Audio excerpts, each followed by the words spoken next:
सभी को नमस्कार। मैं सरिता एक बार फिर से लोकवाइस एप्लीकेशन की जानकारी के साथ आज की वीडियो में मैं आपको न्यू वर्जन एप्लीकेशन के बारे में बताऊंगी। मेरे पास अपडेट आया है और मैंने ऐप को अपडेट कर लिया है और वर्जन है 2.2.5।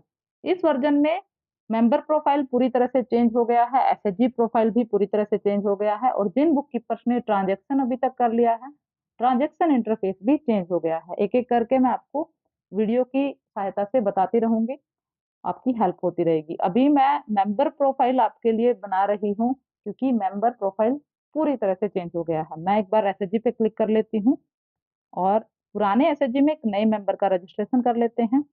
प्लस बटन पे क्लिक करके नया मेंबर ऐड करेंगे। अब न्यू मेंबर रजिस्ट्रेशन इस तरह से होगा। एक नया पेज हमारे सामने है, वेरीफाई आधार डिटेल हम यहाँ पे करेंगे। बेसिक डिटेल नेक्स्ट पेज होगा, बैंक डिटेल होगा, address, KYC and other ID, more detail आपको यहाँ पे एंटर करने को मिलेगी। यहाँ सबसे पहले आपको आधार नंबर एंटर करना है और यहाँ अगर आप आधार को स्कैन करना चाहते हैं तो स्कैन कर सकते हैं, डिजी लॉकर से एंट्री करना चाहते हैं तो यहाँ से कर सकते हैं। फुल नेम एज पर आधार, आधार में जो भी मेंबर का नाम है आपको यहाँ पे टाइप करना है। नेम इन लोकल लैंग्वेज, अगर आप लोकल लैंग्वेज में नाम एंटर करना चाहते हैं तो कर सकते हैं। Date of birth as per आधार, आपको यहाँ पे डेट ऑफ बर्थ एंटर करनी है। Gender male, female and transgender, महिलाओं का अगर आप ग्रुप बना रही हैं तो फीमेल पे रहने दें। अगर आप स्पेशल कोई ग्रुप बना रही हैं तो आप जेंडर चेंज कर सकते हैं।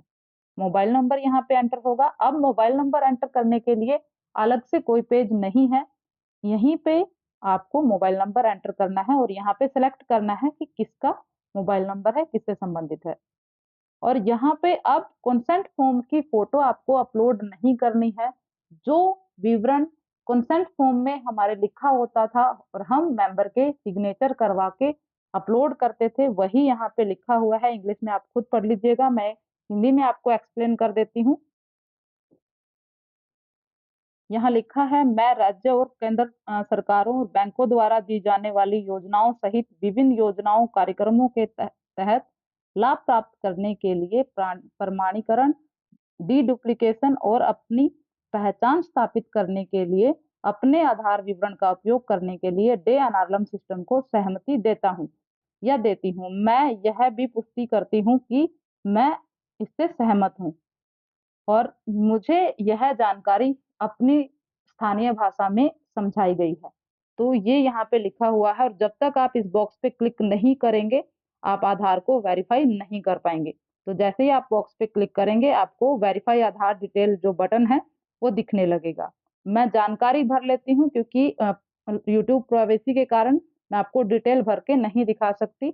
मैं जानकारी भर लेती हूँ, फिर मैं आधार आपको वेरीफाई करके दिखाऊंगी। मैंने अपनी आधार डिटेल भर ली है, वेरीफाई आधार डिटेल पे क्लिक कर रही हूँ। प्लीज एंटर वैलिड आधार। कुछ गलती हुई है डेटा में, मैं एक बार दोबारा चेक कर लेती हूँ। एंट्री करना है। मैं फिर से आधार डिटेल वेरीफाई करने जा रही हूँ क्योंकि एक डिजिट मिस हो गया था। यहाँ पॉपअप आया है, आधार वेरीफाइड सक्सेसफुली, हमें ओके करना है और डेटा सेव्ड सक्सेसफुली का मैसेज आ गया है। अब हम नेक्स्ट पेज पे चलेंगे। नेक्स्ट पेज पे हमें मेंबर की फोटो लेनी है। कैमरे पे क्लिक करते ही हम फोटो ले सकते हैं। मैं डमी फोटो एंट्री कर रही हूँ क्योंकि मुझे आपको बस बताना है कि कैसे आप न्यू मेंबर की एंट्री करेंगे। मैंने फोटो ले लिया है। अब आपको मेंबर ज्वाइनिंग डेट देनी है कि किस डेट को इस मेंबर ने एसएचजी को ज्वाइन किया और आपको डेट सेलेक्ट कर लेनी है। एजुकेशन मेंबर की आपको सेलेक्ट करनी है। मैरिटल स्टेटस यहाँ पे आप सिलेक्ट करेंगे। Is the member the head of family, अगर है तो यस करें, अगर नहीं है हेड ऑफ फैमिली तो नो करें। फैमिली मेंबर की डिटेल यहाँ पे, अगर किसी लड़की की डिटेल आप भर रहे हैं तो यहाँ फादर नेम आ सकता है, लेकिन अगर एक मैरिड महिला की आप डिटेल एंटर कर रहे हैं तो यहाँ पे आप स्पाउस सेलेक्ट करें।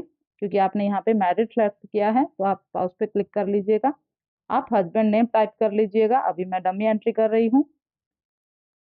रिलीजन, धर्म आपका क्या है, जो भी आपका धर्म है आप सेलेक्ट कर लीजिएगा। सोशल कैटेगरी, जो भी आपकी सोशल कैटेगरी है वो आप सेलेक्ट कर लीजिएगा। और डिसेबिलिटी, नो डिसेबल्ड सेल्फ या डिसेबल्ड फैमिली मेंबर, अगर कोई डिसेबिलिटी नहीं है तो आप नो पे रहने दें और आप अगर है तो सेल्फ कर सकते हैं, फैमिली मेंबर का सिलेक्ट कर सकते हैं। सेव करेंगे डिटेल को, डेटा सेव हो गया है। सेकंड डिटेल भी एंट्री हो गई है। जैसे जैसे हम डिटेल एंटर करते जा रहे हैं हमारी कलर कुछ चेंज हो रही हैं, हमारी जो डिटेल है डार्क हो गई है। हम बैंक डिटेल एंटर करेंगे, प्लस बटन पे क्लिक करेंगे। उसी तरह से आपको जैसे मेंबर का नाम आ जाएगा, bank account number, account number type करना होगा दोबारा से, अकाउंट ओपनिंग डेट आपको देनी होगी, आईएफएससी कोड आप एंटर करेंगे, बैंक नेम आप सेलेक्ट करेंगे, ब्रांच आप सेलेक्ट करेंगे, एसएचजी का टाइप, अकाउंट का टाइप क्या है, सेविंग है या जनधन है, आप सेलेक्ट करेंगे और पासबुक का फोटो लेंगे। सेट एज प्राइमरी, अगर आपका डिफॉल्ट अकाउंट है या फिर आप ज़्यादा लेन देन इसी अकाउंट में करते हैं तो आप यस करें कि ज़्यादातर एंट्री इसी अकाउंट में होती हैं और डिटेल सेव हो जाएगी। फिर आपको एड्रेस एंटर करना है, प्लस बटन पे क्लिक करेंगे, एड्रेस आप सेलेक्ट कर सकते हैं। तरीका वही है, कुछ कुछ चेंज हुए हैं, आप आसानी से कर सकते हैं। उसके बाद है केवाईसी और आधार आईडी। हमने आधार को वेरीफाई किया है तो केवाईसी हमारी अपने आप एंटर हो गई है। एडिट अगर आप करना चाहें तो आप एडिट कर सकते हैं। एडिट अगर करने के लिए आपको यहाँ पे सिलेक्ट करना होगा केवाईसी। केवाईसी आधार है और अप्रूव हो चुका है, सेव भी डिसेबल है क्योंकि पहले ही वेरीफाई हो चुका है।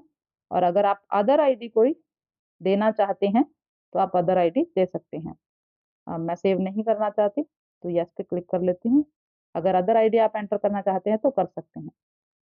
मोर डिटेल पे क्लिक करेंगे तो मोर डिटेल में आपको लाइवलीहुड एक्टिविटी की जानकारी देनी होगी, primary livelihood activity, secondary and thirdly. उसके बाद आपको मेंबर पोस्ट एंड डेजिग्नेशन, यहीं पे आपको सेलेक्ट करना होगा कि मेंबर पदाधिकारी है या सदस्य है। आपको यहाँ पे सभी ऑप्शन ड्रॉप डाउन में मिलेंगे, प्रेसिडेंट, सेक्रेटरी एंड ट्रेजरर। और मेंबर अगर अदर है तो बुक कीपर जैसे हैं हमारे तो आप अदर भी सिलेक्ट कर सकते हैं। तो यहाँ तो या तो मेंबर होगा या फिर तीनों पद में से एक होगा। तो अभी मैं मेंबर कर लेती हूँ। या फिर अगर आप प्रेसिडेंट करते हैं तो स्टेटस प्रेसिडेंट का होगा एक्टिव है या इनएक्टिव है, कि पहले ये मेंबर पदाधिकारी अगर रह चुका है तो आप इनएक्टिव कर सकते हैं स्टेटस। और अगर अभी भी करंट में ये ऑफिस बेयरर्स है तो आप इसको आप एक्टिव फॉर्म में रहने दें। और आपको फ्रॉम डेट, कब से ये पदाधिकारी हैं तो वो भी आपको सेलेक्ट करना होगा। और टू डेट, अगर ये इनएक्टिव हो चुके हैं तो टू डेट भी आपको देनी होगी, लेकिन अभी एक्टिव है तो टू डेट देने के लिए हमारे पास सिलेक्ट नहीं होगा, हम सिलेक्ट नहीं कर सकते। सिग्नेटरी अगर हैं तो आप यहीं पे यस करें तो आप सिग्नेटरी इनको बना देंगे। इंश्योरेंस यस और नो दो ऑप्शन है। अगर इंश्योरेंस इस मेंबर का है तो यस पे क्लिक करके आप आगे बढ़ सकते हैं। इज मेंबर एक कैडर, अगर मेंबर कैडर है तो यहीं पे आप जानकारी दे दीजिए यस, और यस करते ही आप डेटा को सेव कर सकते हैं। हाँ, please select primary livelihood activity. मैंने लाइवलीहुड एक्टिविटी सिलेक्ट नहीं की थी, बस आपको बताया था, तो मैं सिलेक्ट कर लेती हूँ अभी नो। तो मैंने नो कर दिया है सभी में। तो मेरी मोर डिटेल भी कंप्लीट हो गई है। उसके बाद इंश्योरेंस डिटेल आपको प्लस बटन पे क्लिक करके ही आपको एंट्री करनी होगी। इंश्योरेंस सेलेक्ट कर लेंगे और कब तक वैलिड है डेट आप देके सेव कर देंगे। उसके बाद कैडर डिटेल, आप यहाँ पे कैडर डिटेल दे सकते हैं, प्लस बटन पे क्लिक करेंगे। वहां आपने सिर्फ यस करा कैडर डिटेल पे। अगर आप यस नहीं करते तो यहाँ कैडर डिटेल के लिए आपके पास पेज ही ओपन नहीं होता, लेकिन हम वहां पे यस करके आए हैं तो इसीलिए यहाँ हमारे पास ये कैडर डिटेल भरने के लिए टैब ओपन हुआ है।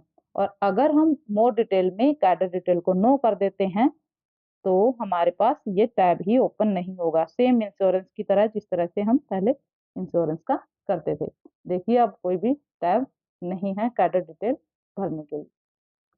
बाकी जानकारी मैं अगली वीडियो में दूंगी। धन्यवाद।